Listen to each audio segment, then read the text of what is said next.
नमस्कार प्रिय दर्शकों, हर हर महादेव।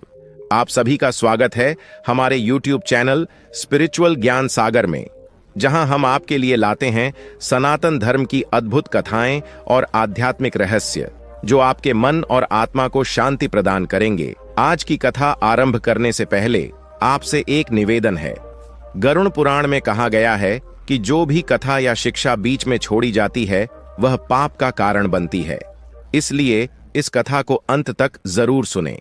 यदि आप एक सच्चे सनातनी हैं और भगवान श्री राम में अटूट श्रद्धा रखते हैं तो अभी वीडियो को लाइक करें, चैनल को सब्सक्राइब करें और कमेंट में जय श्री राम लिखकर अपना समर्थन व्यक्त करें।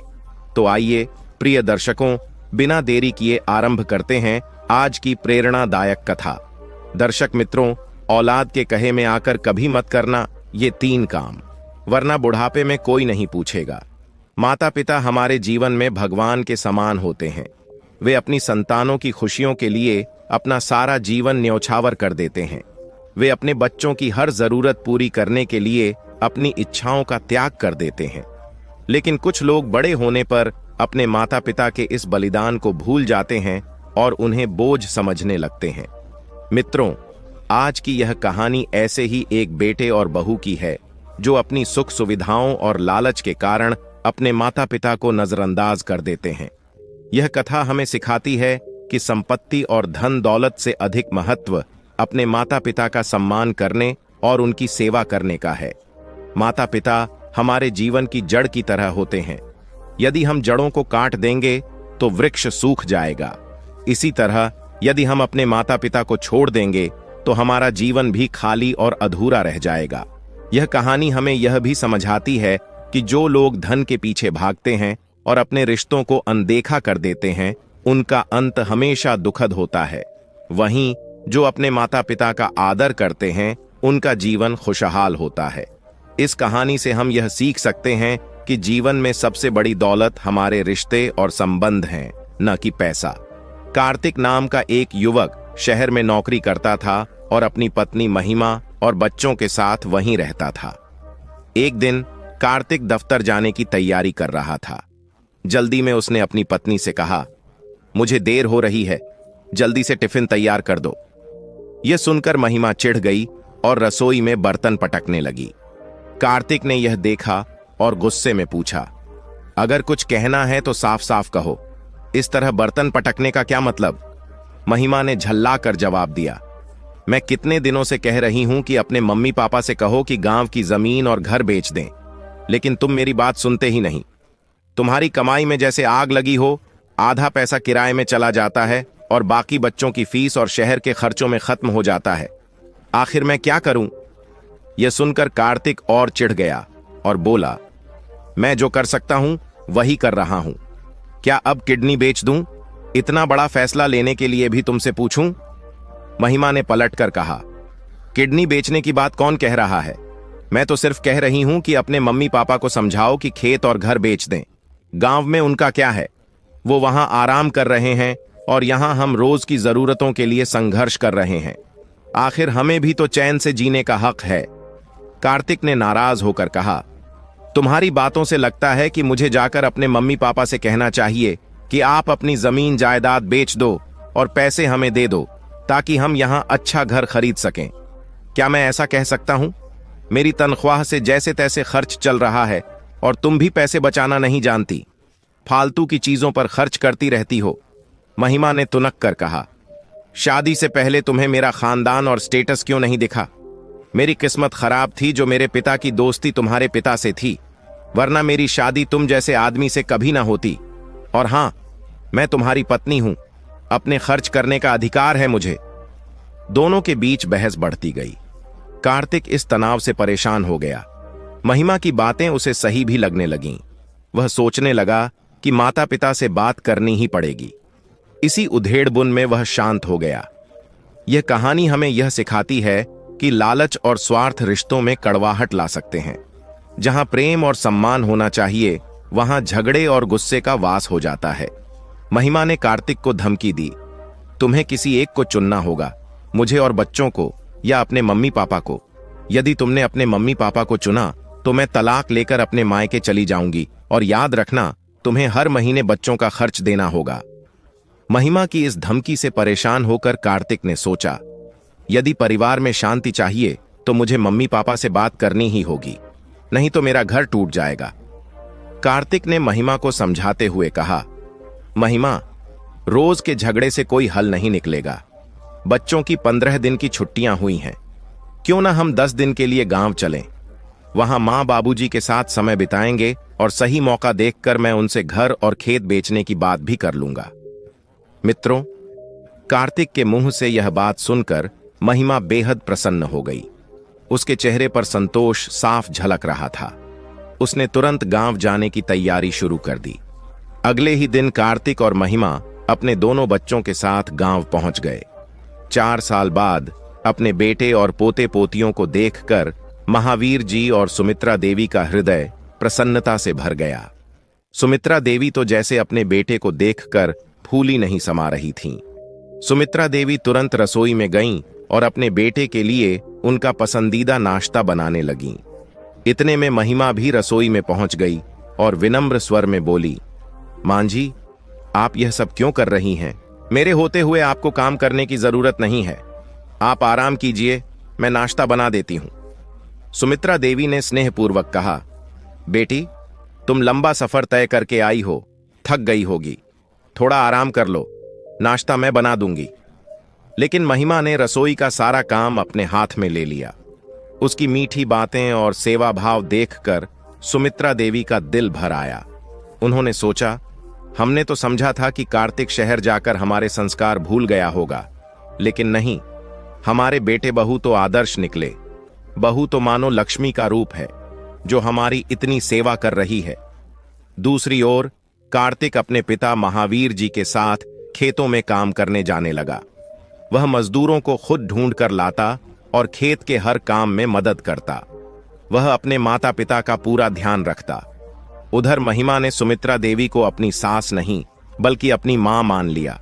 वह पूरे दिन उनके इर्द गिर्द रहती, उनकी सेवा करती। महिमा रोज सुमित्रा देवी के पैरों की मालिश करती, उनके बालों की देखभाल करती और उनकी पसंद के व्यंजन बनाकर खिलाती। लेकिन इन सब के पीछे उसका असली मकसद कुछ और था। वह अपनी मीठी बातों और सेवा के जरिए सुमित्रा देवी से उनकी संपत्ति और जमीन जायदाद की जानकारी हासिल कर रही थी। सुमित्रा देवी और महावीर जी यह सोचकर अत्यंत प्रसन्न थे कि उनका बेटा और बहू संस्कारी और स्नेहिल हैं। वे मन ही मन गर्व महसूस कर रहे थे, लेकिन उन्हें यह नहीं पता था कि उनके बेटे और बहू के इरादे कुछ अलग हैं। मित्रों, यह कहानी हमें सिखाती है कि कभी कभी मधुर शब्द और दिखावटी व्यवहार के पीछे गहरी चालाकी छिपी होती है। इसीलिए ऐसे लोगों से सावधान रहना आवश्यक है। सुमित्रा देवी अक्सर अपने बेटे बहू की सेवा देखकर भावुक हो जाती थीं। एक दिन उन्होंने महावीर जी से कहा, हमने कार्तिक को कितने प्यार से पाला है और आज उसकी यह सेवा और सम्मान हमें मिल रहा है। हमें तो बेवजह ही चिंता हो रही थी कि शहर जाकर बेटा बदल जाएगा। बहू भी बड़े घराने से है। मैंने सोचा था कि वह घमंडी होगी और हमारे साथ अच्छा व्यवहार नहीं करेगी, लेकिन हमारी बहू तो साक्षात लक्ष्मी बनकर घर में आई है। महावीर जी ने सुमित्रा देवी की बात का समर्थन किया। दोनों ही बेटे बहू के इस व्यवहार से बहुत खुश थे। गांव के लोग भी महावीर जी की प्रशंसा करते हुए कहते, महावीर जी, आपका बेटा बड़ा संस्कारी निकला, शहर जाकर भी अपने संस्कार नहीं भूला। आप बड़े भाग्यशाली हैं। यह सुनकर महावीर जी का सीना गर्व से चौड़ा हो जाता। धीरे धीरे महावीर जी और सुमित्रा देवी के मन में यह विचार आने लगा कि क्यों न वे अपने बेटे बहू के साथ शहर में रहें। एक दिन महावीर जी ने कार्तिक से पूछा, बेटा, शहर में तुमने कितने कमरे का मकान किराए पर लिया है? कार्तिक ने जवाब दिया, पिताजी, घर तो बस 2 कमरों का है। एक कमरा रसोई बना लिया है और दूसरे में हम सोते हैं। बच्चों को पढ़ाई में दिक्कत होती है तो वे कभी छत पर तो कभी बालकनी में पढ़ाई करते हैं। मेरी आधी तनख्वाह तो किराए में ही खत्म हो जाती है, बाकी बच्चों की फीस और खर्चों में चली जाती है। यह सुनकर महावीर जी गंभीर होकर बोले, बेटा, यह तो सही बात नहीं है। मैं सोच रहा था कि क्यों न गांव का घर बेच दिया जाए। इससे जो पैसा मिलेगा उससे शहर में एक अच्छा सा अपना मकान ले लेंगे। हमें भी तुम्हारे साथ रहने का मन है। महावीर जी की यह बात सुनकर कार्तिक और महिमा की खुशी का ठिकाना नहीं रहा। यही तो वह बात थी जो कार्तिक अपने पिता से कहना चाहता था। महिमा खुशी खुशी बोली, पिताजी, यह तो बहुत अच्छा होगा। आप और मां हमारे साथ शहर चलेंगे, हम साथ रहेंगे और बच्चों को भी अपने दादा दादी का प्यार मिलेगा। सुमित्रा देवी ने भी इस बात का समर्थन किया और बोली, मैं भी यही सोच रही थी, लेकिन आपके डर से कुछ कह नहीं पा रही थी। अब देर मत करिए, जल्दी से गांव का घर बेचकर हमारे साथ चलिए। वहां हम सब मिलकर नया घर खरीदेंगे और खुशी खुशी रहेंगे। कार्तिक ने भी उत्साह से कहा, पिताजी, मैं भी यही सोच रहा था। कार्तिक ने सुझाव दिया, जब हम शहर जा ही रहे हैं तो क्यों ना यहां की जमीन और खेत भी बेच दें। इन्हें भला कौन देखेगा।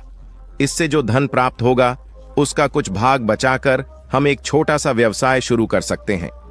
महावीर जी ने यह सुनकर कहा, बेटा, यह जमीन हमारी पैतृक संपत्ति है, इसे बेचना सही नहीं लगता। मुश्किल समय में जमीन ही सहारा बनती है, लेकिन अगर तुम ऐसा सोचते हो तो मैं इस पर विचार करूंगा। हालांकि महावीर जी ने कार्तिक और महिमा के कहने पर सहमति जताई, परंतु उनके मन में अपनी पैतृक जमीन बेचने को लेकर असमंजस बना हुआ था।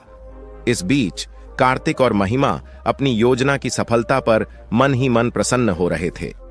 दोस्तों, यह कहानी यह दर्शाती है कि किस तरह प्रेम और सेवा की आड़ में स्वार्थ छिपा हो सकता है।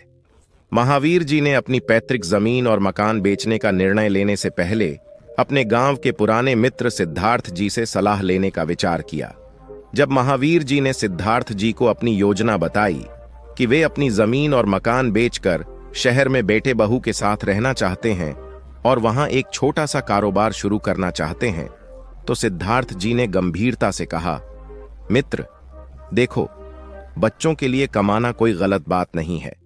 इसमें कोई बुराई नहीं कि तुम अपनी संपत्ति बेचकर बच्चों के साथ रहो, लेकिन एक बात याद रखना, आजकल अखबार, मोबाइल और टीवी में अक्सर ऐसी खबरें पढ़ने और सुनने को मिलती हैं कि बच्चे अपने माता पिता को वृद्धाश्रम भेज देते हैं या तीर्थ यात्रा के बहाने कहीं छोड़ आते हैं। इसलिए मेरी सलाह है कि तुम अपनी पूरी संपत्ति न बेचो, कुछ हिस्सा अपने पास बचाकर रखो, ताकि भविष्य में किसी विपत्ति के समय वह तुम्हारे काम आए। बेटा बहू के साथ रहना गलत नहीं है, लेकिन अपनी सुरक्षा का ध्यान रखना बहुत आवश्यक है। सिद्धार्थ जी की बातों पर सोच विचार करते हुए महावीर जी ने आखिरकार अपनी जमीन और मकान बेचने का निर्णय लिया और अपने बेटे कार्तिक और बहू महिमा के साथ दिल्ली जाने का निश्चय किया। शहर पहुंचने के बाद उन्होंने वहां एक नया मकान खरीदा और वहीं रहने लगे। शुरुआत में सब कुछ ठीक चल रहा था। कार्तिक और महिमा दोनों अपने माता पिता का खूब ध्यान रखते थे। कार्तिक सुबह कार्यालय जाता था, लेकिन शाम को अपने माता पिता के साथ समय बिताता था।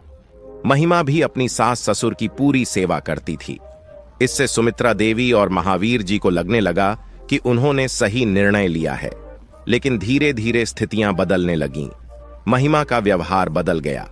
अब वह अपनी सहेलियों के साथ खरीदारी, किटी पार्टियों और बेकार के खर्चों में अधिक व्यस्त रहने लगी। उसने घर का सारा काम अपनी सास सुमित्रा देवी पर डाल दिया। बेचारी सुमित्रा देवी सुबह बच्चों के टिफिन बनाती, नाश्ता तैयार करती, रात का खाना पकाती और दिन भर घर के बाकी कामों में लगी रहती। दूसरी ओर महिमा मेकअप, फैशन और मौज मस्ती में व्यस्त रहती। एक दिन महावीर जी ने महिमा से कहा, बहू, तुम्हारी सास दिन भर घर के काम में लगी रहती है। उनका शरीर अब कमजोर हो गया है, तुम उनकी थोड़ी मदद कर दिया करो। और देखो, तुम बेवजह बहुत खर्च करती हो, आए दिन बैंक से पैसे निकालती रहती हो। हमें फिजूल खर्ची से बचना चाहिए। महिमा ने बेरुखी से जवाब दिया, आप लोग यहां सिर्फ रोटी तोड़ने के लिए आए हैं क्या? अगर इस घर में रहना है तो काम करना ही होगा। मेरी मर्जी है, मैं जैसे चाहूं वैसे रहूंगी। महिमा की यह बात सुनकर महावीर जी का दिल टूट गया।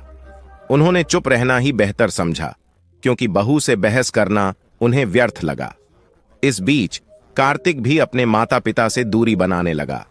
वह अपने काम और बच्चों में इतना व्यस्त हो गया कि माता पिता की ओर ध्यान ही नहीं देता। महावीर जी और सुमित्रा देवी अकेले पड़ गए। बुढ़ापे में घर के सारे काम संभालते संभालते सुमित्रा देवी की तबीयत खराब हो गई। महावीर जी ने कार्तिक से कहा, बेटा, तुम्हारी मां की हालत अब ठीक नहीं है, वह बुढ़ापे में काम नहीं कर पा रही है। क्यों ना हम एक नौकरानी रख लें जो घर का काम संभाल सके। दोस्तों, रिश्तों में प्रेम और सम्मान की जगह अगर स्वार्थ ले ले तो परिस्थितियां कैसे बदल जाती हैं। जब महावीर जी ने कार्तिक से सुमित्रा देवी की तबीयत को लेकर नौकरानी रखने की बात कही तो कार्तिक ने सीधा जवाब दिया, पिताजी, नौकरानी को तनख्वाह देने के लिए पैसे कहां से आएंगे? घर का खर्च पहले ही मुश्किल से चल रहा है, जो थोड़ा बहुत बचता है वह भी खत्म हो रहा है, और घर के काम मां और महिमा मिलकर संभाल सकती हैं। नौकरानी की जरूरत नहीं है। कार्तिक के इस उत्तर ने महावीर जी के मन को गहरी चोट दी। उन्हें अब पूरी तरह से एहसास हो गया कि उनके बेटे और बहू की मिठास भरी बातें और सेवा के पीछे केवल स्वार्थ छिपा हुआ था। यह सब उनके संपत्ति हथियाने के लिए किया गया एक दिखावा था। कुछ समय बाद कार्तिक और महिमा ने ऐलान किया, बच्चों की छुट्टियां हो गई हैं तो हम बाहर घूमने जा रहे हैं, आप लोग अपना ख्याल रखें।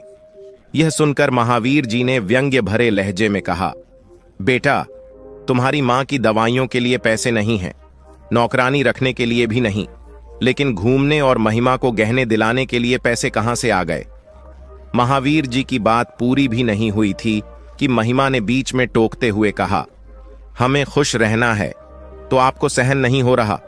हर बात में टोकना बंद करिए और हमें हमारी जिंदगी जीने दीजिए। महिमा की कठोर और बेहया बातों से महावीर जी और सुमित्रा देवी दोनों अवाक रह गए। महावीर जी ने चुप्पी साध लेना ही उचित समझा, क्योंकि अब बहू से बातचीत करना उन्हें व्यर्थ लगने लगा। कार्तिक और महिमा घर से बाहर जाने की तैयारी करने लगे। सुमित्रा देवी ने देखा कि वे बच्चों को बिना कुछ खिलाए ही बाहर ले जा रहे हैं। उनके दिल में अपने पोते पोतियों के लिए ममता उमड़ पड़ी।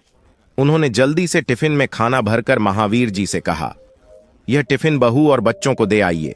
छोटे छोटे बच्चे हैं, भूखे रह जाएंगे, रास्ते में ही खा लेंगे। महावीर जी ने गंभीरता से कहा, तुम अब भी इन लोगों की चिंता कर रही हो जो हमें इस तरह बेइज्जत करते हैं। उनके लिए खाना भेजना सही है क्या? सुमित्रा देवी ने भावुक होकर उत्तर दिया, बच्चे भूखे न रहें इसलिए। न चाहते हुए भी महावीर जी टिफिन लेकर कार्तिक को देने गए। जैसे ही वे कार्तिक के कमरे के पास पहुंचे, उन्होंने कार्तिक को फोन पर किसी से बात करते हुए सुना। कार्तिक कह रहा था, यार, महिमा मां बाबूजी को लेकर बहुत परेशान है। वह कहती है कि इन्हें वृद्धाश्रम छोड़ दो। अब उनसे घर का कोई काम नहीं होता और उनकी दवाइयों पर अनावश्यक खर्च हो रहा है।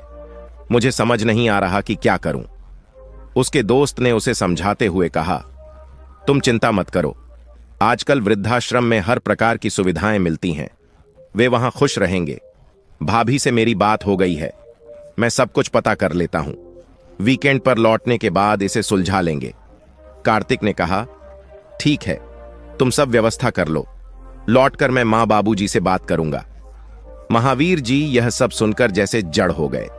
उनके लिए यह यकीन करना कठिन था कि उनका अपना बेटा और बहू उनके साथ ऐसा सलूक करेंगे। जिन बच्चों के लिए उन्होंने अपना सर्वस्व त्याग दिया, वे अब उन्हें वृद्धाश्रम भेजने की योजना बना रहे थे। जब कार्तिक फोन पर बात खत्म करके कमरे से बाहर आया तो महावीर जी ने अपने चेहरे पर कोई भाव नहीं दिखाया। उन्होंने टिफिन उसकी ओर बढ़ाते हुए कहा, बेटा, यह टिफिन ले जाओ, तुम्हारी मां ने बनाया है। रास्ते में बच्चों को भूख लगेगी तो खा लेंगे, बाकी बातें लौटकर इत्मीनान से कर लेना। कार्तिक ने बिना भाव के टिफिन लिया और बोला, पिताजी, इन बातों में मत उलझिए, हमें देर हो रही है। इसके बाद वह महिमा और बच्चों के साथ गाड़ी में बैठकर चला गया। महावीर जी के मन में पीड़ा और क्रोध का मिश्रण था। वे कुर्सी पर बैठ गए। उनके मन में कार्तिक और महिमा की बातें गूंज रही थीं। तभी सुमित्रा देवी वहां आईं और अपने पति को चिंतित देखकर बोलीं, आप इतने परेशान क्यों हैं? बेटा और बहू तो कुछ ही दिनों के लिए बाहर गए हैं, वापस आ जाएंगे। महावीर जी ने गंभीर स्वर में कहा, भाग्यवान, तुम अपनी ममता में अंधी हो गई हो। जो बात मैं तुम्हें बताने वाला हूं उसे सुनकर तुम्हारे होश उड़ जाएंगे। सुमित्रा देवी ने चौंकते हुए पूछा, ऐसा क्या हुआ, जल्दी बताइए। महावीर जी ने गहरी सांस लेते हुए कहा, क्या तुम्हें पता है, हमारा बेटा और बहू हमें वृद्धाश्रम में छोड़ने की योजना बना रहे हैं। उनकी सारी सेवा, प्यार और मीठे बोल महज एक धोखा था। उन्होंने हमारी संपत्ति बेचकर उसका उपयोग अपने ऐशो आराम के लिए किया। अब जब हम उनके लिए भार बन गए हैं और हमारे पास कुछ नहीं बचा, तो वे हमें वृद्धाश्रम छोड़ने का सोच रहे हैं। यह सुनकर सुमित्रा देवी के पैरों तले से जमीन खिसक गई। वह रोते हुए फूट फूट कर कहने लगीं, यह तो मैंने कभी सोचा भी नहीं था। और बोली, हमने क्या गलती की थी? हमने तो उन्हें अपना सब कुछ दे दिया, फिर क्यों हमारे बच्चों ने हमारे साथ ऐसा किया? महावीर जी ने उन्हें शांत करने की कोशिश करते हुए कहा, भाग्यवान, अब रोने का वक्त नहीं है। जब तक मैं जिंदा हूं, तुम्हें चिंता करने की आवश्यकता नहीं है। मैं जानता हूं कि अब क्या करना है और इनसे कैसे निपटना है। तुम जल्द ही देखोगी। दोस्तों, यह कहानी दिखाती है कि ममता में अंधे माता पिता कैसे अपने बच्चों की वास्तविकता को देर से पहचानते हैं। एक हफ्ते बाद कार्तिक और महिमा अपनी छुट्टियां खत्म कर बच्चों के साथ घर लौटे। जैसे ही उन्होंने घर का दरवाजा खोला, उन्होंने बालकनी और घर के भीतर अजनबी लड़कियों को घूमते देखा। यह देखकर महिमा घबरा गई और बोली, अरे कार्तिक, ये लड़कियां हमारे घर में क्या कर रही हैं? ये कौन है और यहां क्यों आई हैं? तब कार्तिक भी हैरान हुआ और उसने उन लड़कियों से पूछा, आप लोग कौन हैं और हमारे घर में क्या कर रही हैं? लड़की ने उत्तर दिया, भैया, हम लोग पास के कॉलेज में पढ़ाई करती हैं और आपके दादाजी ने यह रूम हमें किराए पर दिया है। हम यहां रहने आए हैं। यह सुनकर कार्तिक और महिमा चौंक गए और जोर जोर से महावीर जी को बुलाने लगे। थोड़ी देर में महावीर जी अंदर से बाहर आए और पूछा, क्या हुआ? क्यों इतना शोर मचा रहे हो? महिमा गुस्से में बोली, बाबूजी, आपने क्या किया? बिना हमसे पूछे आपने घर को किराए पर दे दिया। आपकी हिम्मत कैसे हुई ऐसा करने की? महावीर जी ने शांत स्वर में जवाब दिया, घर मेरा है। मैंने जो सही समझा वो किया। तुम क्या सोचते थे, मुझे वृद्धाश्रम भेज दोगे और तुम लोग इस घर में रहोगे? अब तुम लोग इस घर से निकलो। यह सुनकर महिमा चिल्लाई, बाबूजी, आप भूल रहे हैं कि यह घर हमारा है। हमने इसे खरीदा है।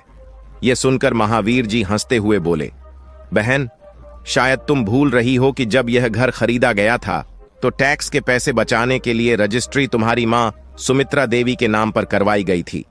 यह घर तुम्हारा नहीं, तुम्हारी मां के नाम पर है और अब इस घर में तुम्हारे लिए कोई जगह नहीं है। यह सुनकर कार्तिक और महिमा का चेहरा उतर गया। इतने में सुमित्रा देवी कमरे से बाहर आईं और गुस्से में कार्तिक को एक थप्पड़ मारते हुए बोलीं, तुझ जैसी औलाद से तो बेऔलाद रहना अच्छा है। अपने माता पिता को वृद्धाश्रम भेजने का सोचते हुए तुझे शर्म नहीं आई? तूने हमें सिर्फ इस्तेमाल किया, हमारी संपत्ति हड़प ली और जब हमसे काम नहीं आया तो हमें बोझ समझ लिया। अब अपना सारा सामान उठाओ और यहां से निकल जाओ। तुम्हारे जैसे बेटे और बहू की हमें कोई जरूरत नहीं है। सुमित्रा देवी का यह गुस्सा देखकर कार्तिक और महिमा चुप हो गए। उन्होंने फिर भी कुछ कहने की कोशिश की, लेकिन महावीर जी ने एक भी शब्द नहीं सुना। उन्होंने साफ साफ कहा, तुम्हारा सारा सामान हमने स्टोर रूम में रख दिया है। उसे उठाओ और यहां से चले जाओ। जैसे तुमने हमें घर से निकालने की योजना बनाई थी, अब तुम खुद इस घर से निकल रहे हो। हम इस घर में तुम जैसे नालायक को और नहीं रख सकते। आखिरकार कार्तिक और महिमा को अपना सामान उठाकर अपने बच्चों के साथ वह घर छोड़ना पड़ा। दोस्तों, यह कहानी हमें यह सिखाती है कि माता पिता का अपमान और उनके साथ धोखा करने का परिणाम हमेशा बुरा होता है। जो बच्चे अपने माता पिता का सम्मान नहीं करते और स्वार्थ में अंधे हो जाते हैं, वे कभी खुश नहीं रहते। माता पिता का आशीर्वाद और प्यार ही हमारी सबसे बड़ी संपत्ति है। इसका सम्मान करें और अपने कर्तव्यों को न भूलें। औलाद के कहने में आकर कभी भी ये 3 काम न करें, वरना बुढ़ापे में दर दर भटकना पड़ेगा और कोई आपसे बात भी नहीं करेगा। माता पिता अपने बच्चों के लिए हर त्याग करने को तैयार रहते हैं, लेकिन कई बार संतान के दबाव में आकर माता पिता ऐसे फैसले ले बैठते हैं जो उनके भविष्य को खतरे में डाल देते हैं। बुढ़ापे में आराम और आत्मसम्मान से जीने के लिए यह जरूरी है कि माता पिता अपनी संपत्ति और अधिकारों का विवेकपूर्ण उपयोग करें। आइए जानते हैं वे 3 गलतियां जिनसे माता पिता को बचना चाहिए। अपनी पुश्तैनी संपत्ति और जमीन कभी न बेचें। पुश्तैनी जमीन और घर सिर्फ संपत्ति नहीं होते, बल्कि वे माता पिता के जीवन भर की मेहनत और सुरक्षा का प्रतीक होते हैं। कई बार बच्चे माता पिता पर दबाव डालते हैं कि वे यह संपत्ति बेचकर उन्हें पैसे दे दें ताकि उनका जीवन आसान हो सके, लेकिन ऐसा करना माता पिता के लिए घातक हो सकता है। बुढ़ापे में यही संपत्ति संकट के समय सहारा बनती है, तो उनके पास कुछ भी नहीं बचता। बच्चों के कहने पर यह सोचकर संपत्ति बेचना कि इससे परिवार में खुशहाली आएगी, एक बड़ी गलती हो सकती है। संपत्ति बेचना तभी उचित होता है जब माता पिता खुद के लिए उसका सही इस्तेमाल करना चाहें, न कि किसी दबाव में आकर। दूसरी बात, अपनी सारी संपत्ति बच्चों के नाम न कर दें। अक्सर माता पिता अपने प्यार के चलते अपनी पूरी संपत्ति बच्चों के नाम कर देते हैं, यह सोचते हुए कि बच्चे उनका ध्यान रखेंगे, लेकिन वास्तविकता यह है कि कई बार संतान संपत्ति मिलने के बाद माता पिता की जिम्मेदारी से बचने लगती है। वे उन्हें बोझ समझने लगते हैं और उन्हें वृद्धाश्रम भेजने तक की स्थिति बन जाती है। अपनी मेहनत से अर्जित संपत्ति को हमेशा अपने पास सुरक्षित रखें। अगर आप अपनी सारी संपत्ति बच्चों के नाम कर देते हैं तो बुढ़ापे में खुद को असहाय महसूस कर सकते हैं। बच्चों को मदद देना गलत नहीं है, लेकिन अपनी सुरक्षा के लिए थोड़ी संपत्ति अपने पास रखना बहुत महत्वपूर्ण है। नंबर 3, माता पिता का जीवन अनुभवों से भरपूर होता है। वे अपने फैसले खुद लेने में सक्षम होते हैं, लेकिन कई बार बच्चों के कहने पर अपनी स्वतंत्रता और निर्णय लेने का अधिकार बच्चों को दे देते हैं, यह सोचते हुए कि बच्चे उनका भला करेंगे। लेकिन जब माता पिता अपनी स्वतंत्रता खो देते हैं तो वे अपने ही घर में मेहमान की तरह रहने लगते हैं। उन्हें बच्चों के नियमों और शर्तों पर चलना पड़ता है। इससे न केवल उनका आत्मसम्मान आहत होता है, बल्कि मानसिक रूप से भी वे कमजोर हो जाते हैं। माता पिता को हमेशा अपने जीवन के फैसले खुद लेने चाहिए, चाहे वह संपत्ति से जुड़े हों या उनके जीवन के अन्य पहलुओं से। माता पिता का बच्चों से प्रेम और विश्वास होना जरूरी है, लेकिन यह भी जरूरी है कि वे विवेकपूर्ण निर्णय लें। अपनी संपत्ति, स्वतंत्रता और अधिकारों का त्याग न करें, इन्हें सुरक्षित रखें ताकि बुढ़ापे में आत्मनिर्भर और सम्मानजनक जीवन जी सकें। याद रखें, प्यार के साथ साथ सतर्कता और समझदारी भी जरूरी है। यही आपकी सबसे बड़ी ताकत है। तो दोस्तों, उम्मीद है कि आपने इस कहानी से कुछ सीखा होगा। तो चलिए अपनी बहुमूल्य राय कमेंट में साझा करें। मिलते हैं आपसे अगली वीडियो में एक और चर्चा के साथ। आप सभी का बहुत बहुत धन्यवाद। जय श्री कृष्णा। प्रिय दर्शकों, आगे की कहानी में आपको जानने को मिलेगा एक ऐसा अनमोल संदेश जो आपके जीवन को नई दिशा देगा। मित्रों, एक दिन एक बेटे और उसकी पत्नी ने अपने बुजुर्ग माता पिता को जान से मारने का योजना बनाई। मित्रों, माता पिता जीवन में कुछ गलतियां करते हैं जिससे उनके बच्चे उनसे नाराज हो जाते हैं। कहते हैं कि माता पिता का आरण ऐसा आरण है जिसे कोई संतान कभी भी चुका नहीं सकती। माता पिता अपने बच्चों को जन्म देने के बाद उनका पालन पोषण करते हैं, उन्हें शिक्षा और संस्कार देते हैं ताकि वे अपने जीवन में खुद को स्थापित कर सकें। अपनी जरूरतों को नजरअंदाज करके वे बच्चों के उज्जवल भविष्य के लिए अपनी सारी इच्छाओं को त्याग देते हैं। माता पिता का योगदान उस वृक्ष के समान होता है जो अपनी छांव में संतान को हर प्रकार की विपत्ति से बचाता है। उनका त्याग और निस्वार्थ प्रेम इतना बड़ा होता है कि इसे केवल कृतज्ञता और सेवा से ही कुछ हद तक चुकाया जा सकता है। फिर भी आज की पीढ़ी स्वार्थ और आधुनिकता में उलझी हुई है और अक्सर इस आरण को भूल जाती है। माता पिता का त्याग उस नदी की तरह है जो अपनी सारी सामग्री छोड़कर दूसरों की प्यास बुझाती है। वे अपने आराम और इच्छाओं को त्याग कर बच्चों के सपनों को साकार करने में व्यस्त रहते हैं। पिता कठोर धूप में काम करके घर का खर्च चलाता है और मां बच्चों की देखभाल करती है। ऐसे में बच्चों का कर्तव्य बनता है कि वे अपने माता पिता का सम्मान करें और उनका सहारा बने। लेकिन दुर्भाग्य से आजकल के बच्चे जब आत्मनिर्भर हो जाते हैं तो वे अपने माता पिता की देखभाल से बचने लगते हैं। वे उन्हें वृद्धाश्रम भेजने या अकेला छोड़ देने जैसी क्रूर योजनाएं बनाते हैं। आजकल का समाज भौतिकवादी हो गया है। लोग अपने जीवन में व्यस्त हो गए हैं और माता पिता की देखभाल को एक बोझ मानने लगे हैं। वृद्धावस्था में माता पिता को सबसे अधिक अपने बच्चों के सहारे की आवश्यकता होती है, लेकिन वही संतान उन्हें अकेला छोड़ देती है। यह स्थिति उन संस्कारों और नैतिक मूल्यों को दर्शाती है जो समय के साथ खोते जा रहे हैं।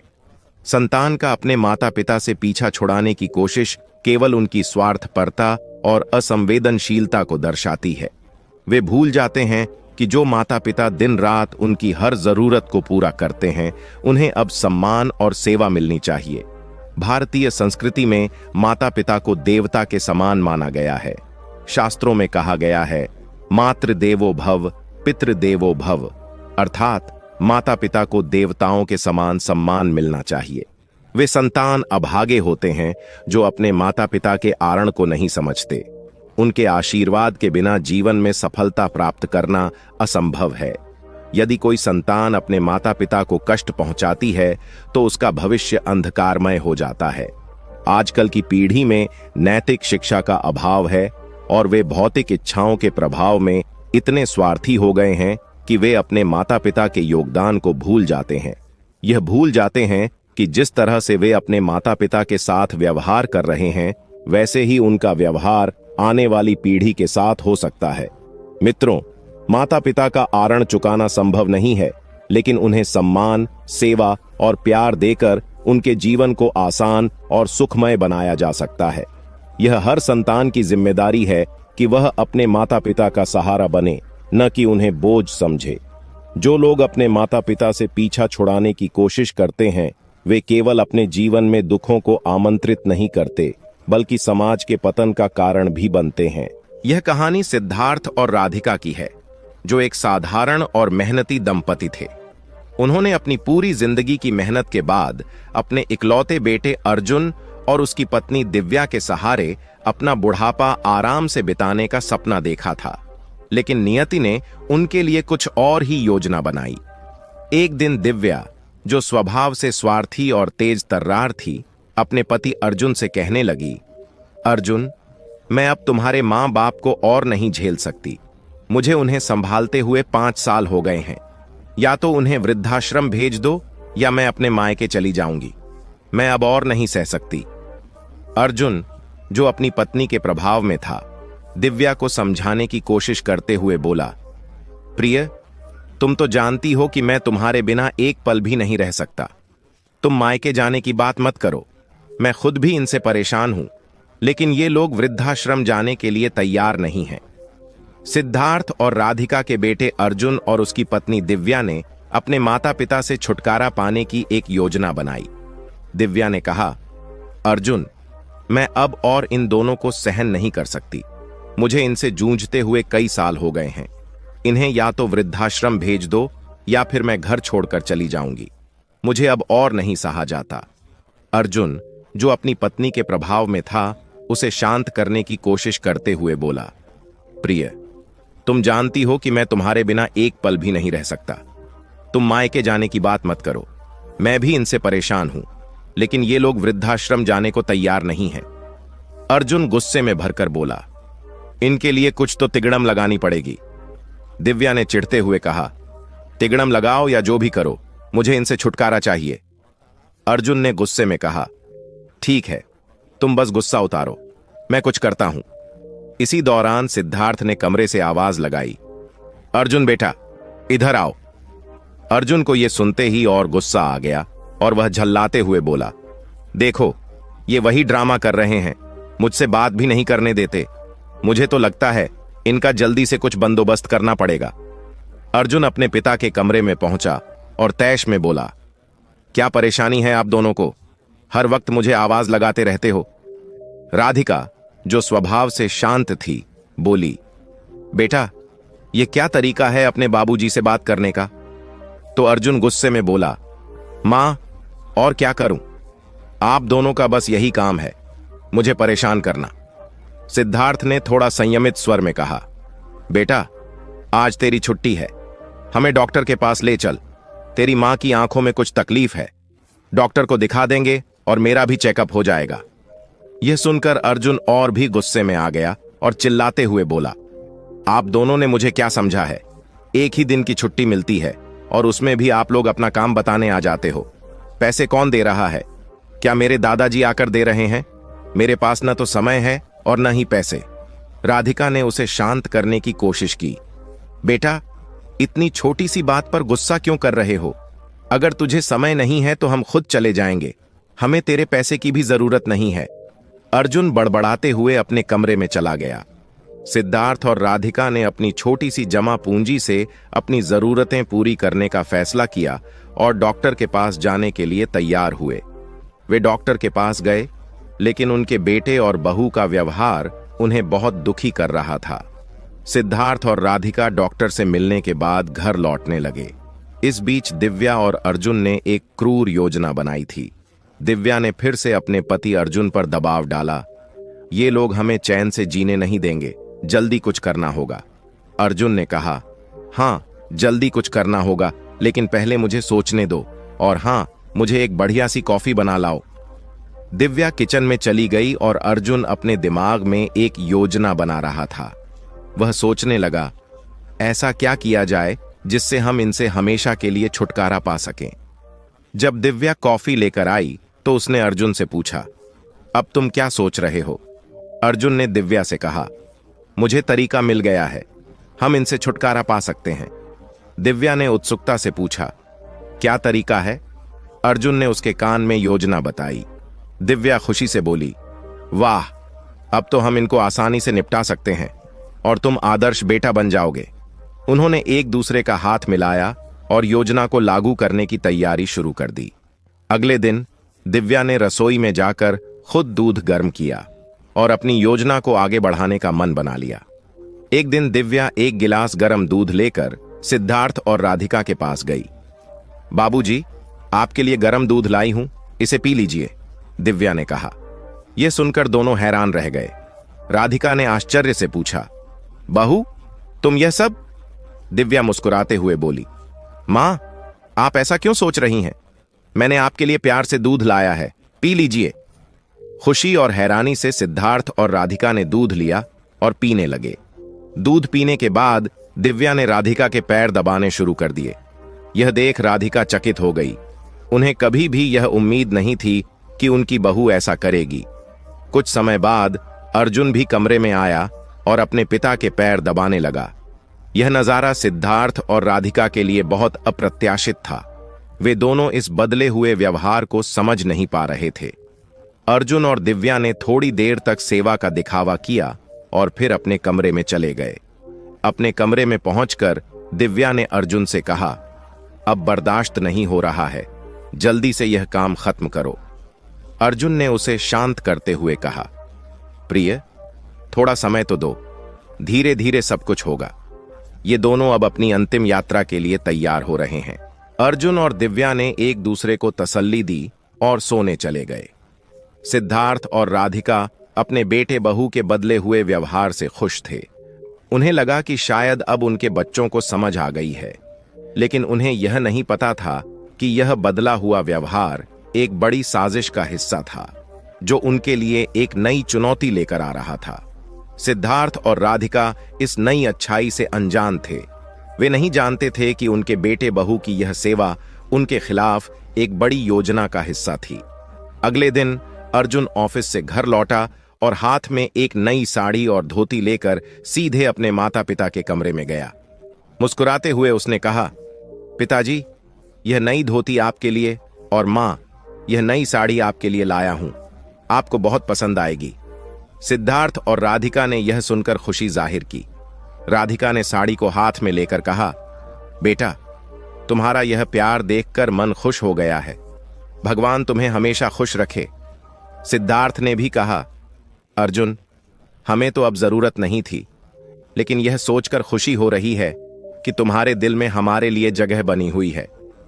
अर्जुन ने कुछ देर उनके पास बैठकर बातें की और फिर अपने कमरे में चला गया। कमरे में पहुंचकर उसने राहत की सांस ली और सोफे पर बैठकर अपनी पत्नी दिव्या से कहा, प्रिय, ये बूढ़े जाते जाते भी खर्च करवा रहे हैं। दिव्या ने मुंह बनाते हुए कहा, कोई बात नहीं प्रिय, अपने काम के लिए थोड़ा खर्च करना पड़ता है, लेकिन अब जल्दी से मिशन पूरा करो, मुझे यह ढोंग ज्यादा दिन सहन नहीं करना पड़ेगा। दिव्या जानती थी कि सिद्धार्थ को गुड़ की खीर बहुत पसंद है। उसी शाम उसने गुड़ की खीर बनाई और सीधे उनके कमरे में पहुंची। बाबूजी, मैंने आपके लिए खीर बनाई है। मुझे पता था कि आपको इसका बहुत मन कर रहा होगा, दिव्या ने कहा। यह सुनकर राधिका ने हैरानी से पूछा, बहू, तुम्हें कैसे पता चला कि तुम्हारे बाबूजी को खीर का मन था?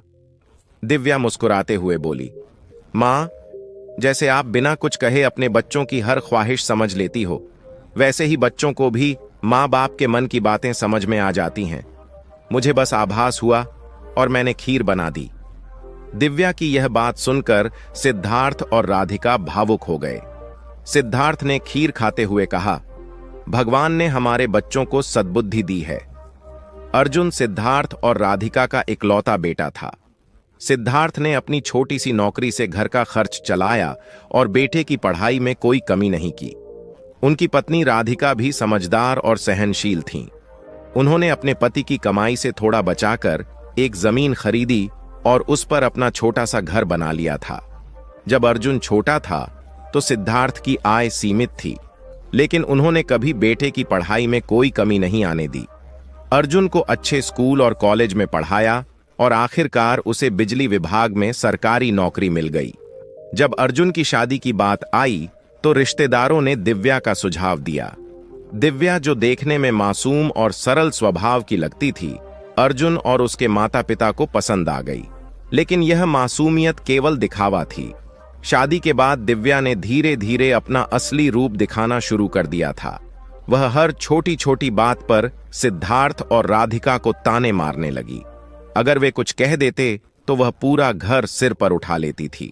सिद्धार्थ, जो स्वभाव से थोड़े गुस्सैल थे, कभी कभी दिव्या की बातों पर नाराज हो जाते थे, लेकिन राधिका हमेशा अपने शांत स्वभाव से माहौल को संभाल लेती थीं।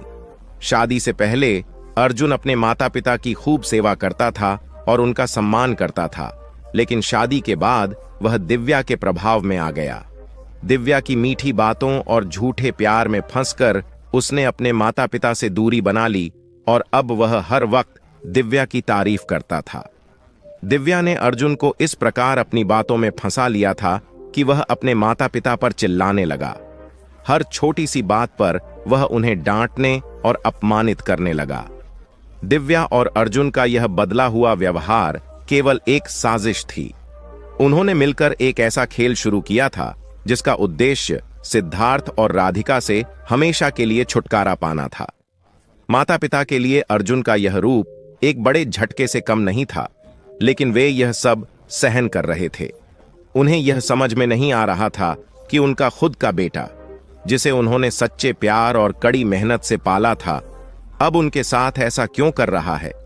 अर्जुन, जो अपने पद और अधिकार का गलत इस्तेमाल करने में माहिर हो चुका था, अब अपने माता पिता से छुटकारा पाने की योजना पर तेजी से काम कर रहा था। बिजली विभाग में काम करने वाला अर्जुन रिश्वत लेकर अपने जीवन स्तर को ऊंचा करने की कोशिश करता था। किसी के घर में उपकरण देखकर वह तरह तरह के बहाने बनाकर लोगों को तंग करता और उनसे जुर्माना वसूल करता। उसके पिता सिद्धार्थ हमेशा उसे समझाते थे, बेटा, रिश्वत लेना गलत है, चाहे कम में गुजारा करना पड़े, लेकिन ईमानदारी से कमाओ। लेकिन अर्जुन अपने पिता की बातों से चिढ़ जाता और उनसे बहस करने लगता। आप मेरी खुशियों से जलते हैं। आप नहीं चाहते कि मैं अपनी पत्नी के साथ अच्छा जीवन बिताऊं। हर बार मेरे काम में टांग अड़ते रहते हैं। यह सुनकर सिद्धार्थ का खून खौल उठता और एक दिन गुस्से में आकर उन्होंने अर्जुन को थप्पड़ मार दिया। यह बात अर्जुन के दिल में गहरे तक चुभ गई और उसने अब ठान लिया कि वह अपने माता पिता से छुटकारा पाएगा। 3 दिन बाद अर्जुन ने अपनी योजना को अमल में लाने का पहला कदम उठाया। एक रात वह अपने माता पिता के कमरे में गया और झूठी माफी मांगने लगा। बाबूजी, उस दिन ऑफिस के तनाव में मैंने आपको गलत बातें कह दी थीं, मुझे माफ कर दीजिए। सिद्धार्थ, जो एक पिता थे, ने अपने बेटे को माफ करते हुए कहा, कोई बात नहीं बेटा, हर किसी से गलती हो जाती है। अर्जुन ने आगे बढ़ते हुए पूछा, बाबूजी, आपको और मां को डॉक्टर के पास फिर से कब जाना है? राधिका ने कहा, बेटा, कल डॉक्टर ने हमें बुलाया है। अर्जुन ने राधिका का हाथ पकड़ते हुए कहा, मां, मैं आपको और बाबूजी को कल खुद डॉक्टर के पास लेकर जाऊंगा, लेकिन इससे पहले मैं आपको भगवान के दर्शन करवाना चाहता हूं। पास में एक अच्छा मंदिर है, मेरे दोस्त ने बताया। पहले हम दर्शन करेंगे, फिर डॉक्टर के पास चले जाएंगे। यह सुनकर सिद्धार्थ और राधिका खुश हो गए और उन्हें लगा कि शायद अब उनके बेटे को समझ आ गई है। अगले दिन सुबह अर्जुन ने अपने माता पिता और पत्नी दिव्या को गाड़ी में बैठाया और डॉक्टर के पास ले गया। डॉक्टर से चेकअप करवाने और दवाइयां दिलाने के बाद वह गाड़ी को एक सुनसान हाईवे की ओर मोड़ दिया। सिद्धार्थ और राधिका को यह अजीब लगा। राधिका ने पूछा, बेटा, यह मंदिर कितनी दूर है? दिव्या ने नाटक करते हुए कहा, जी, मुझे भी डर लग रहा है। कब तक पहुंचेगा? अर्जुन ने गाड़ी चलाते हुए जवाब दिया, लगता है गलती से हम हाईवे पर आ गए हैं, लेकिन चिंता मत करो, मैं सही रास्ता ढूंढ लूंगा। थोड़ी देर बाद गाड़ी अचानक से रुक गई और घर घर की आवाजें आने लगीं। अर्जुन परेशान होने का नाटक करते हुए गाड़ी से बाहर निकला और बोनट खोलकर चेक करने लगा। उसने गाड़ी के बोनट को जोर से पटकते हुए कहा, गाड़ी खराब हो गई है, लगता है मैकेनिक को बुलाना पड़ेगा। आप लोग यहीं रुकें, मैं पास में मैकेनिक को ढूंढ लाता हूं।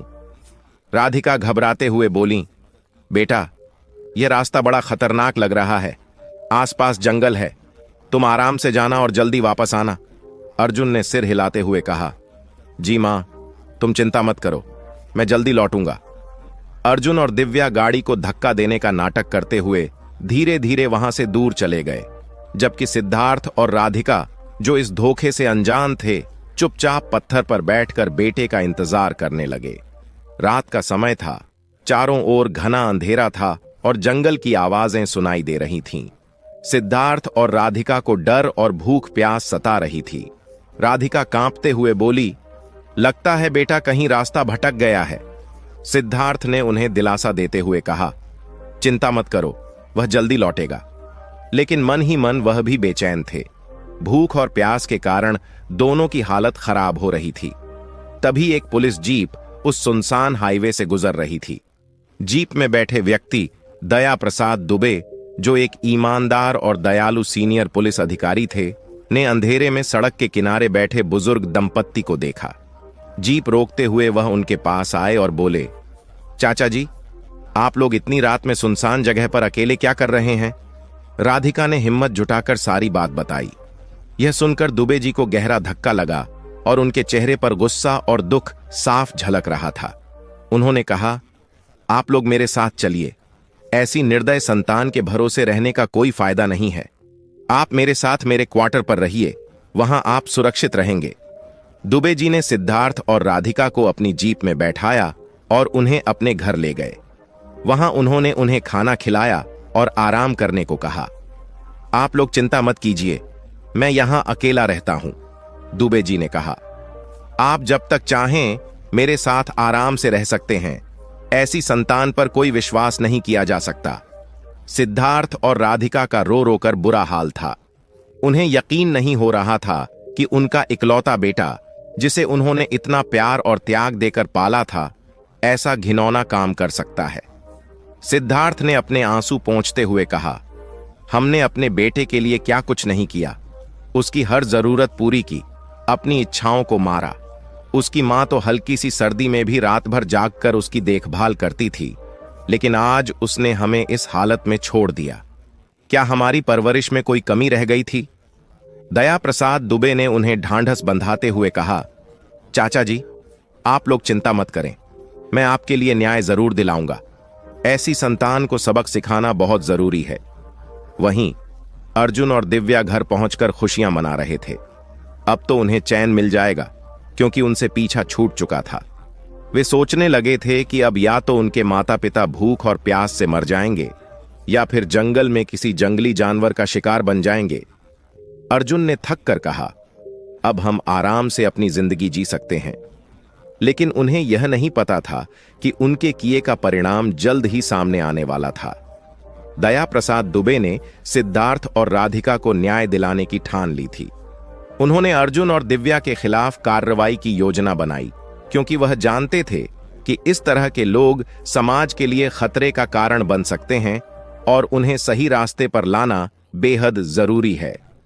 दुबे जी ने सिद्धार्थ और राधिका से कहा, चाचा जी, मैं अर्जुन और दिव्या को कानून के तहत सजा दिला सकता हूं, लेकिन वे आपके बेटे और बहू हैं, इसलिए यह फैसला आपका होगा। बताइए, आप उनसे क्या चाहते हैं? राधिका ने भारी मन से जवाब दिया, बेटा, सबसे पहले हमें हमारा घर वापस चाहिए। वह घर हमारा सपना था, जिसे हमने अपने खून पसीने से बनाया था। उन्होंने हमें उस घर से बाहर निकाल दिया। उस घर पर उनका कोई अधिकार नहीं है। बाकी तुम जो उचित समझो वो करो। सिद्धार्थ ने सहमति में सिर हिलाते हुए कहा, हाँ बेटा, हम सिर्फ इतना चाहते हैं कि हमारा घर हमें वापस मिल जाए और हमें सम्मान से जीने का अधिकार मिल जाए। बाकी जो भी सजा तुम्हें ठीक लगे तुम दो। दुबे जी ने सिद्धार्थ और राधिका से अर्जुन और दिव्या की सारी जानकारी ली और फिर उन्होंने अपने घर पर काम करने वाली महिला से कहा कि सिद्धार्थ और राधिका का अच्छे से ख्याल रखें। इसके बाद दुबे जी अपनी शिकायत दर्ज कराने और आगे की कार्रवाई के लिए निकल पड़े। कुछ दिनों में दुबे जी ने अर्जुन और दिव्या के खिलाफ कानूनी नोटिस तैयार करवा लिया और उन्हें भेज दिया। इस बीच अर्जुन और दिव्या अपने रोजमर्रा के जीवन में व्यस्त थे।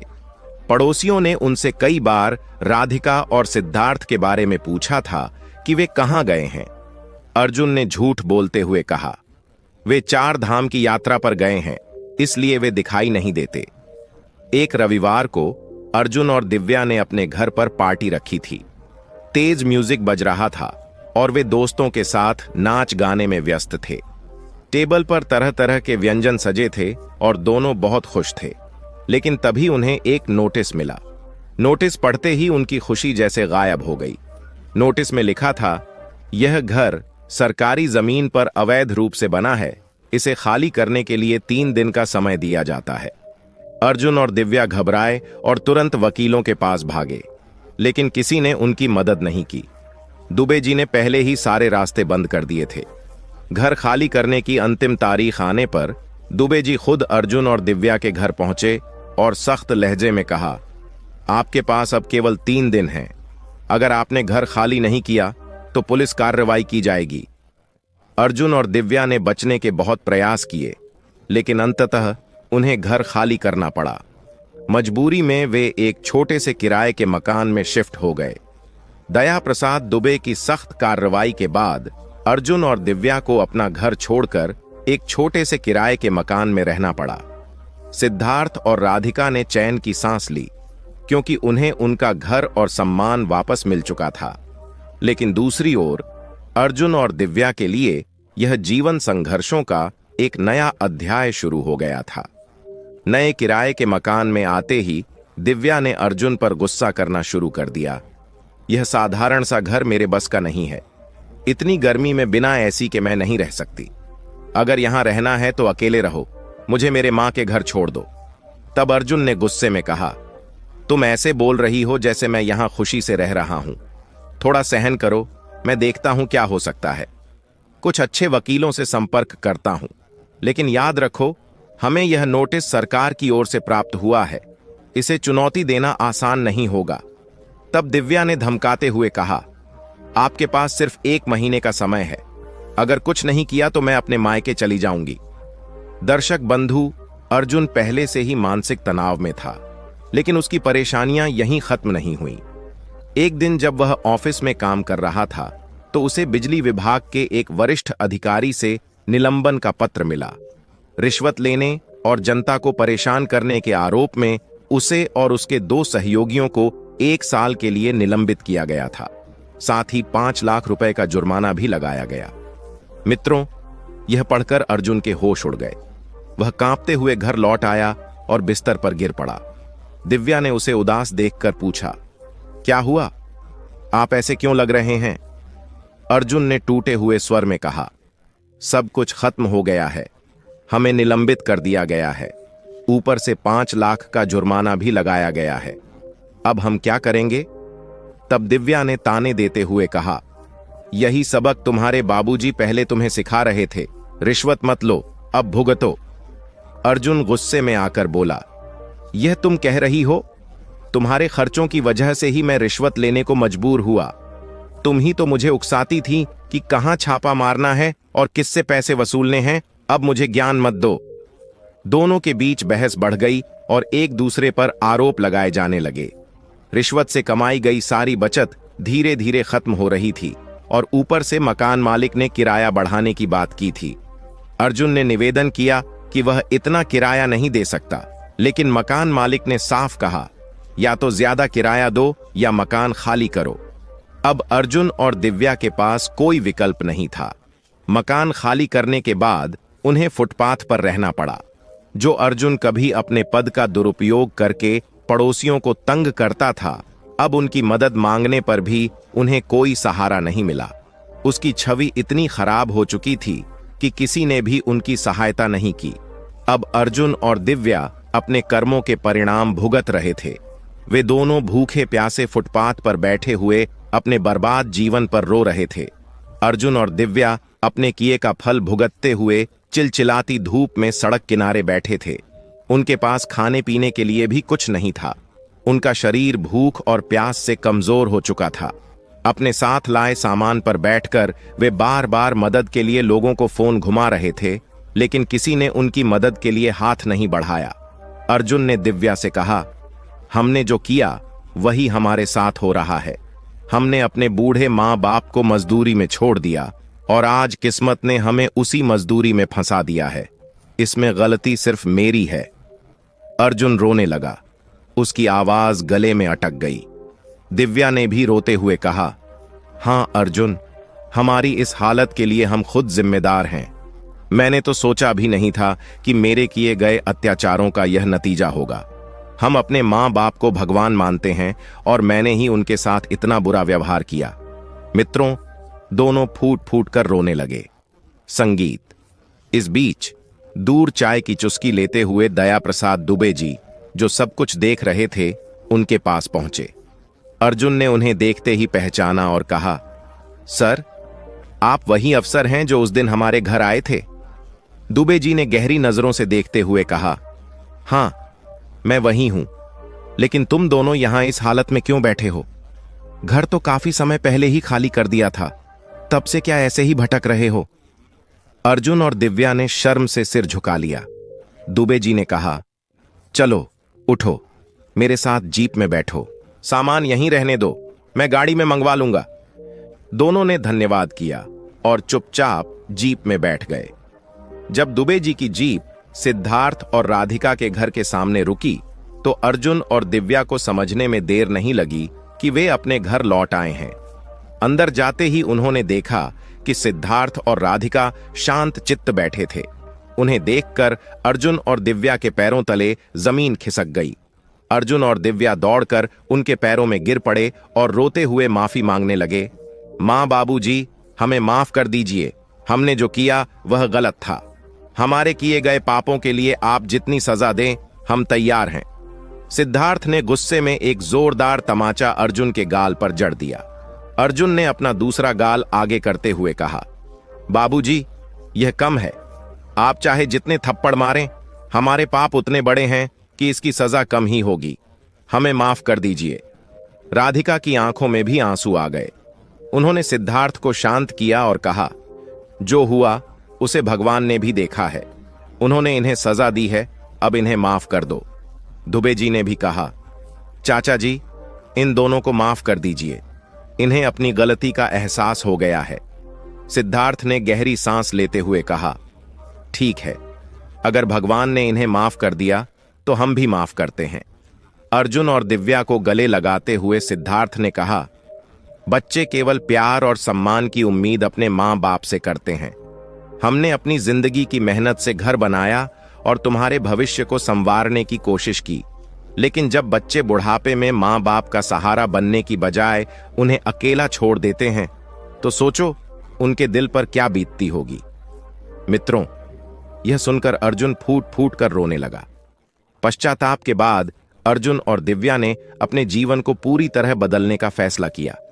अब वे सिद्धार्थ और राधिका की सेवा में कोई कसर नहीं छोड़ते थे। कुछ महीनों बाद घर में खुशियों की लहर दौड़ गई। दिव्या गर्भवती हुई और पूरे परिवार में उल्लास का माहौल बन गया। 9 महीने बाद एक नन्हे बच्चे ने जन्म लिया। सिद्धार्थ और राधिका ने अपने पोते को देखकर भगवान का धन्यवाद किया। वे अपने पोते को देखकर अपनी सारी पीड़ा भूल गए और परिवार के साथ खुशहाल जीवन जीने लगे। मित्रों, यह कहानी हमें यह सिखाती है कि माता पिता का अपमान करना सबसे बड़ा पाप है। उनकी सेवा और सम्मान करना ही सच्चा धर्म है। जो संतान अपने माता पिता को दुख देती है, उसे अपने कर्मों का फल भुगतना ही पड़ता है। माँ बाप को इन बातों को ध्यान में रखना चाहिए ताकि बेटा बहू उनके साथ अन्याय न कर सके। पहला पाठ, माता पिता को अपनी जीवन भर की बचत और संपत्ति का प्रबंधन समझदारी से करना चाहिए। सारी संपत्ति और घर को बच्चों के नाम करने से पहले यह सुनिश्चित करें कि आपकी आर्थिक सुरक्षा बनी रहे। दूसरा, अपनी संपत्ति और घर का हस्तांतरण तभी करें जब आप यकीन कर लें कि बच्चे आपकी देखभाल और सम्मान करेंगे। वसीयत तैयार करें और कानूनी दस्तावेजों का सहारा लें ताकि किसी प्रकार की धोखाधड़ी से बच सकें। तीसरा पाठ, चाहे बच्चे आपके अपने हों, लेकिन उनकी आर्थिक स्थिति और व्यवहार पर पूरी तरह निर्भर रहना समझदारी नहीं है। अपनी छोटी छोटी जरूरतों के लिए आत्मनिर्भर बनने की कोशिश करें। चौथा पाठ, बच्चों को यह सिखाएं कि माता पिता का सम्मान और सेवा करना उनका धर्म है। उन्हें नैतिक शिक्षा दें ताकि वे बड़े होकर आपके साथ स्नेह और सम्मान का व्यवहार करें। यदि कोई बेटा या बहू आपका अपमान करता है तो शुरुआत में ही इस पर कड़ी रोक लगाएं। सामाजिक और कानूनी मदद लेने से ना हिचकें और अपनी समस्याओं को अपने दोस्तों, रिश्तेदारों या पड़ोसियों के साथ साझा करें ताकि आप अकेला न महसूस करें। माता पिता का सम्मान करना हर बच्चे का कर्तव्य है, लेकिन माता पिता को भी अपनी सुरक्षा और अधिकारों का ध्यान रखना चाहिए ताकि वे किसी भी स्थिति में असहाय महसूस न करें। अब बात करते हैं कि बेटे ऐसे क्यों हो जाते हैं। तो पहला कारण है, जब माता पिता अपने बच्चों को बचपन से ही उनके कर्तव्यों और जिम्मेदारियों का एहसास नहीं कराते हैं तो बच्चे बड़े होकर स्वार्थी और लापरवाह बन जाते हैं।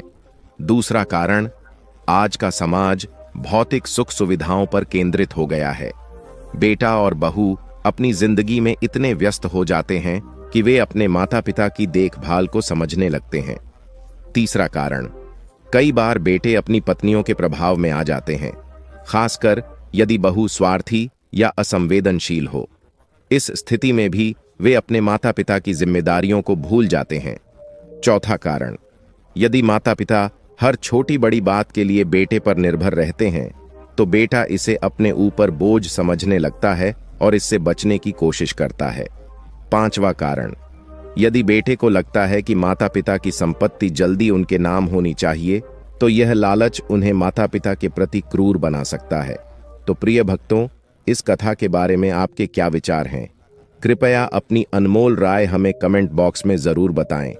हम आशा करते हैं कि यह कथा आपके मन को भा गई होगी और आपको आध्यात्मिक प्रेरणा मिली होगी।